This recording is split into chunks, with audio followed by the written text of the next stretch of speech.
पर्वत पार करके हमारे देश तक आ पहुंचा है और पूर्व की ओर जाने के लिए उसे केकय, काठगण, शूद्रम, मालवा होते हुए हमारे राज्य से गुजरना होगा। इस तरह केकय पर तो उसे आक्रमण करना ही होगा। मित्र देश होने के कारण केकय पर आक्रमण में हम उसकी मदद करेंगे। हमारी मदद वह प्रसन्नता से स्वीकार करेगा, क्योंकि उससे उसके सैनिकों की क्षति कम होगी। उसे आगे के युद्धों के लिए अपनी सेना बचाए रखनी है, इसमें उसका अपना ही लाभ है। लगे हाथ हमारा भी काम हो जाएगा। यूनानी सेना की सहायता से हम युद्ध में पुरु को आसानी से ही परास्त कर सकेंगे, ऐसा मेरा पूर्ण विश्वास है। सुनकर ओबी बड़ा प्रसन्न हुआ। उसने पिकली को सर नीचे हिलाकर चापलूस की कथन की प्रशंसा की। वह पे छोटी ई की मात्रा आधा स दलूना कुछ कुछ बुद्धि तो रखता ही था। एक मंत्री राजनयिक परंपरा को बदचाल किया। उसी के अनुसार आंधी ने अपना दूत सिकंदर की ओर भेजा, जो उस समय पश्चिमी गांधार की सीमा पर पड़ाव डाले हुए था। पश्चिमी गांधार की राजधानी पुष्करावली सिंधु नदी के उस पार थी। उस देश पर राजा हस्ती का शासन था। आम्बी का दूत सकुशल सिकंदर की छावनी में पहुंच गया और उसने अपना परिचय देकर सैनिकों को अपने आने का उद्देश्य बताया। सेनानायक ने उसे सम्राट सिकंदर के खेमे में पहुंचा दिया। सिकंदर आम्बी का संदेश पाकर प्रसन्न हुआ, क्योंकि एक और राज्य बिना युद्ध लड़े ही उसकी झोली में आ गिरा था। उसने तुरंत अपने 2 राजनीतिक दूत आम्बी के दूत के साथ तक्षशिला भेज दिए ताकि संधि की लिखित रूपरेखा तैयार की जा सके। ओबी के दूत ने राजकुमार का परिचय यूनानी राजनयिकों से कराया। आम्बी ने उनका उत्साहपूर्वक स्वागत किया तथा अतिथि गृह में आदरपूर्वक ठहराया। रात को यूनानी राजदूतों, आम्बी व उनके सलाहकारों के साथ मंत्रणा कक्ष में संधिवार्ता आरंभ हुई। अब तक अधिकतर मंत्री राजकुमार के खेमे में शामिल हो चुके थे, वे भी वार्ता में शामिल हुए। कुछ सेनानायक भी मौजूद थे। संधि की रूपरेखा औपचारिक रूप से तय होने लगी। इसी मध्य किसी विश्वस्त सैनिक ने गांधार नरेश को महल परिसर में यूनानी सैनिकों की मौजूदगी की सूचना दी। शत्रु सैनिकों के महल में होने की बात से नरेश चौंके। काफी समय वह महल व दरबार में संदिग्ध गतिविधियों को देख रहे थे, जिनसे षड्यंत्र की शंका होने लगी थी। सूचना के अनुसार यवन सैनिक राजकुमार की ओर के भाग की तरफ जाते देखे गए थे। ये देख नरेश का माथा ठनका। जांच करने के उद्देश्य से नरेश स्वयं वे महल के उसी भाग की तरफ गए जिधर राजकुमार आम्बी के कक्ष थे। नरेश तो यवनों के विरुद्ध पुरु सेना के साथ मिलकर व्यूह रचना की बात सोच रहे थे और इधर कोई यवनों से सांठ-गांठ कर रहा था। कौन था वह? उन्हें कुछ भी समझ नहीं आ रहा था। आखिर यह सब क्या हो रहा था? उनका पुत्र आम्बी उनसे दूर दूर रहता था। मंत्रीगण पहले की तरह उत्साहित नहीं थे। नरेश को ऐसा लगने लगा था कि वे अपनी बात खुलकर कहने से हिचकने लगे थे, या कुछ ऐसा आभास होता था कि जो वह कहते थे वह उनके मन की बात नहीं होती थी। राजकुमार अपने शयन कक्ष में नहीं थे और कक्ष भी खाली थे। हाँ, मंत्रणा कक्ष में कुछ संवाद चल रहा था। नरेश ने मंत्रणा कक्ष का द्वार खोला तो आश्चर्यचकित रह गए। भीतर राजकुमार, कुछ सेनानायक व उनके अधिकतर मंत्री बैठे यवन दूतों से मंत्रणा कर रहे थे। स्पष्ट था कि कोई षड्यंत्र रचा जा रहा था। नरेश ने अपनी बुरी थरथराती आवाज में कहा, यहाँ क्या हो रहा है? यवनों के साथ यह कैसी मंत्रणा चल रही है? मुझे इसके बारे में क्यों नहीं बताया गया? नरेश के एकाएक आ जाने से मंत्रीगण व सेनानायक सकते में आ गए थे। उन्हें जैसे सांप सूंघ गया था। कोई भी कुछ नहीं बोला। राजकुमार आम्बी ने स्थिति को संभाला। वह खड़ा हुआ और अपने पिता के पास जाकर बोला, पिताजी, यह कोई अनुचित कार्य नहीं हो रहा है। आप बिल्कुल भी चिंता न करें। हम महान यूनानी सम्राट सिकंदर के साथ मैत्री संधि की रूपरेखा तैयार कर रहे हैं ताकि युद्ध की विभीषिका की गाज हमारे राज्य पर न गिरे। मैंने आपको इसके बारे में सूचित इसलिए नहीं किया क्योंकि आपका स्वास्थ्य ठीक नहीं है और संभवतः नए युवा की नई परिस्थितियों का ठीक से आकलन करने के लिए युवा दृष्टिकोण आवश्यक है। गांधार नरेश का शरीर आवेश के कारण कांप उठा और वे बोले, मैं अभी इतना वृद्ध नहीं हुआ हूँ। मैं सारे षड्यंत्र समझ सकता हूँ। हमें यवन दुष्टों से कोई संधि नहीं करनी चाहिए। इनको यहाँ से निकाल दो। कह दो कि हमारे राज्य में सेना लेकर आएं तथा हमें तलवारों के साथ स्वागत करने का अवसर दें। यवन राजदूत अचंभित रह गए और अपमानित भी अनुभव कर रहे थे।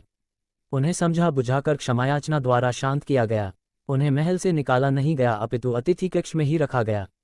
बाद में राजकुमार ने अपने समर्थकों के साथ गुप्त मंत्रणा की। फिर कोई ठीक नहीं जान पाया कि आखिर क्या हुआ। अगले दिन सुबह गांधार नरेश अपने शयन कक्ष में मृत पाए गए। उनके शरीर पर कुछ घाव थे। किसी में भी घाव के कारणों के बारे में प्रश्न पूछने का बहस नहीं था। देश को मृत घोषित कर उनका विधिपूर्वक दाह संस्कार कर दिया गया। ओची राजगद्दी पर बैठे इन राजनयिकों ने सारसदा को ओर से आम्बी को पूर्वी गांधार के महाराजा के रूप में तुरंत मान्यता दे दी गई। शुद्धतापूर्वक थे मैत्री संधि को अंतिम रूप देकर सिकंदर की स्वीकृति के लिए भेज दिया गया। राजनयिकों में से एक सिकंदर के राजदूत को हैसियत से तक्षशिला में ही रुका रहा। जब ऐसा हो रहा था तब चाणक्य तक्षशिला विश्वविद्यालय में स्नातक बनने के बाद अध्यापन कार्य कर रहे थे। राजनीतिक घटनाक्रमों पर उनकी पैनी नजर रहती थी।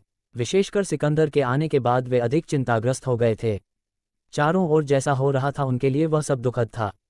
स्थिति असहनीय हो गई थी। उन्होंने तक्षशिला से पूर्व की ओर प्रस्थान करने का मन बना लिया था।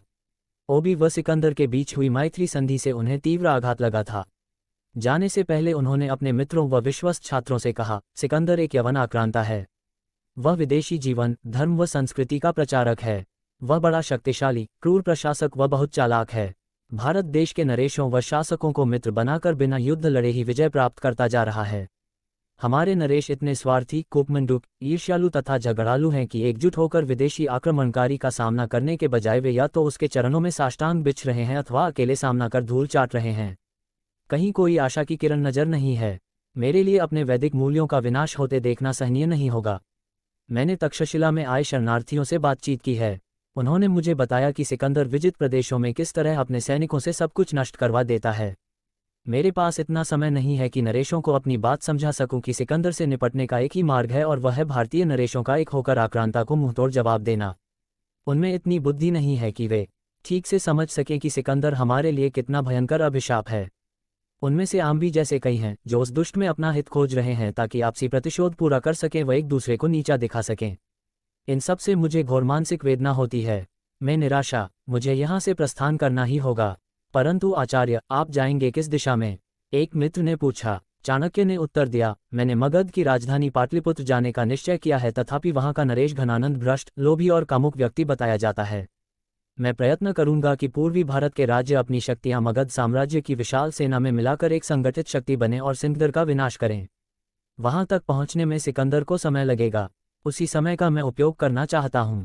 अगर परमेश्वर की दया दृष्टि रही तो मैं सफल हो जाऊंगा और विदेशी प्रभाव नष्ट हो जाएगा। इस प्रकार सिकंदर के तक्षशिला पहुंचने से पहले ही चाणक्य वहां से रवाना हो गए। तक्षशिला से चाणक्य केकय देश गए, जहां आचार्य इंद्रदत्त ने उनका भावपूर्ण स्वागत किया। इंद्रदत्त भी तक्षशिला विश्वविद्यालय में ही स्नातक थे। चाणक्य ने इंद्रदत्त को सूचना दी कि कैसे गांधार अब उनके प्रभाव क्षेत्र में नहीं है। वहीं का नरेश आम्बी सिकंदर से जा मिला है। उन्होंने केकय जय पर सिकंदर के आक्रमण के बारे में चेताया। उन्होंने ये भी परामर्श दिया कि केकय को आसपास के राज्यों के साथ मिलकर संयुक्त सेना गठित करनी चाहिए ताकि वे यूनानी सेना का प्रभावशाली प्रतिरोध कर सकें व सिकंदर को पाठ पढ़ाएं। आचार्य इंद्रदत्त ने चाणक्य को आश्वस्त किया कि वह उनके मूल्यवान सुझावों को महाराज पुरु तक पहुंचा देंगे व स्वयं भी उसी मत का समर्थन करेंगे। हालांकि इंद्रदत्त ने कहा कि समय अधिक नहीं है। राजाओं को एक मंच पर लाने व आपसी मन मुटाव भुलाने पर राजी करने में वर्षों का समय चाहिए, और सत्य ये भी था कि दो देसी विरोधी राजाओं का मेल कराने के स्थान पर एक कुत्ते और बिल्ली को मित्र बनाना कहीं अधिक सरल था। चाणक्य पूर्व की ओर विभिन्न शासकों को सिकंदर के आक्रमण के विरुद्ध चेतावनी देते हुए चलते गए।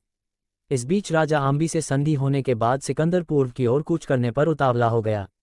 उसने पश्चिमी गांधार के राजा हस्ती को यूनानी साम्राज्य का भाग बनने का निमंत्रण दिया। ऐसा न करने पर यूनानी सेना का वार झेलने के लिए तैयार रहने की चेतावनी भी दी। पश्चिमी गांधार का राजा हस्ती स्वाभिमानी शासक था। उसने झुकने से इनकार कर दिया और सिकंदर को युद्ध का निमंत्रण दे दिया। सिकंदर की सेना की एक टुकड़ी ने पुष्पावली पर आक्रमण कर दिया। यूनानी विजय लगभग तय थी। राजा हस्ती की छोटी सी सेना यूनानी सेनाओं के सामने क्या टिकती। भारतीय सैनिकों ने पहली बार विदेशी सेना को नए आयुधों के साथ ज्यामितिक व्यूह रचनाओं में आक्रमण करते देखा। हस्ती के सैनिक वीरतापूर्वक लड़े, परंतु शीघ्र ही यूनानी उन पर भारी पड़ने लगे। यूनानियों ने राजा हस्ती को बंदी बनाना चाहा, परंतु हस्ती ने लड़ते लड़ते प्राण देना अधिक श्रेष्ठ समझा।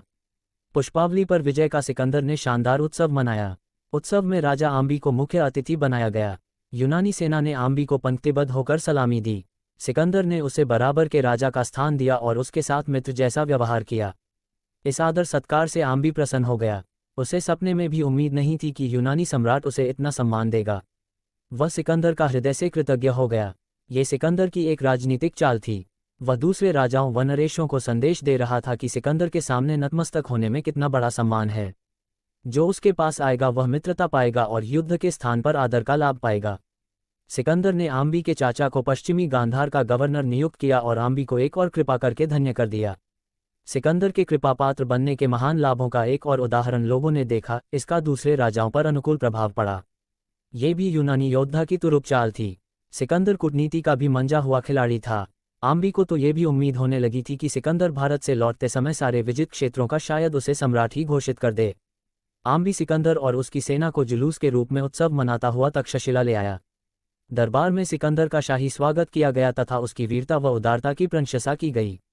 तक्षशिला की मधुशालाएं तथा मनोरंजन गृह यूनानी सैनिकों के लिए खोल दिए गए। वे यौन क्रीड़ाशालाओं में जी भरकर मौज मस्ती मना सकते थे। तक्षशिला यवन सैनिकों का क्रीड़ांगन बन गया। सैनिक तो आमोद प्रमोद में व्यस्त हो गए। सिकंदर के साथ आर्य साहित्य, कला तथा संस्कृति के विशेषज्ञ विद्वान भी आए थे। सिकंदर ने उनसे भारतीय सभ्यता को यूनानी सभ्यता के प्रभाव में लाने से संबंधित उपायों को सुझाने का आदेश दिया। सिकंदर और उसके विद्वानों ने तक्षशिला विश्वविद्यालय की शिक्षा पद्धति तथा पाठ्य पुस्तकों का भी अध्ययन किया। उन्होंने तक्षशिला के आचार्य चाणक्य से मिलने की मंशा भी प्रकट की। वे चाणक्य के बारे में बहुत कुछ सुन चुके थे। उन्हें ये जानकर काफी हताशा हुई कि आचार्य चाणक्य तक्षशिला से जा चुके हैं। वास्तव में चाणक्य के प्रस्थान करने का कारण ही सिकंदर का आगमन था। ये बात यवन नहीं जानते थे। आचार्य चाणक्य से बाद में भिन्न हालात में उनका सामना तो आखिर होना ही था।